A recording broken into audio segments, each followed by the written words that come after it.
هنعمل معاكم النهارده سلطه الفاصوليا. بدل ما نجيبها غاليه الطبق ب 30 جنيه وب 35 جنيه وب 40 جنيه وبيبقى طبق قد كده، احنا هنعمل كميه كويسه هنشيلها معانا في التلاجة كل يوم، ممكن نطلع منها جنب الاكل. دي بتنفع جدا للناس النباتيين وبتنفع مفاتح للشايه وفي نفس الوقت مغذيه. طبعا احنا هنا قطعنا البصل شرايح ودعكناه بالملح ومعلقه سكر برضو والخل وفلفل اسود. هنا احنا مجهزينه. لو بصل احمر موجود يبقى احسن، ما فيش يبقى اي بصل عندك عادي. طبعا هنا في فلفل احمر وفلفل اصفر وفلفل اخضر.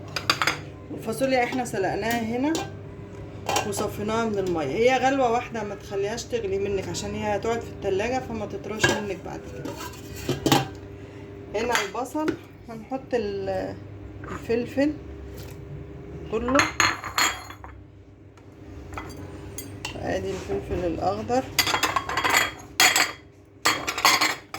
هنا الفاصوليا احنا مصفينها،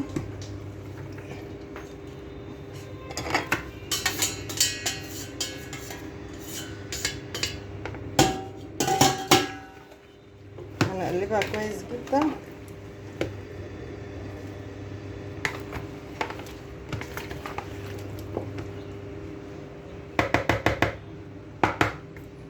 هنعملها بقى العمله بتاعت امي الله يرحمها عشان هي دي كده،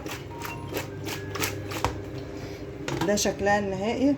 هنغطيها ونسيبها تبرد في التلاجة وبتتاكل وهي ساقعه، والف صحه وهنا للي هياكل.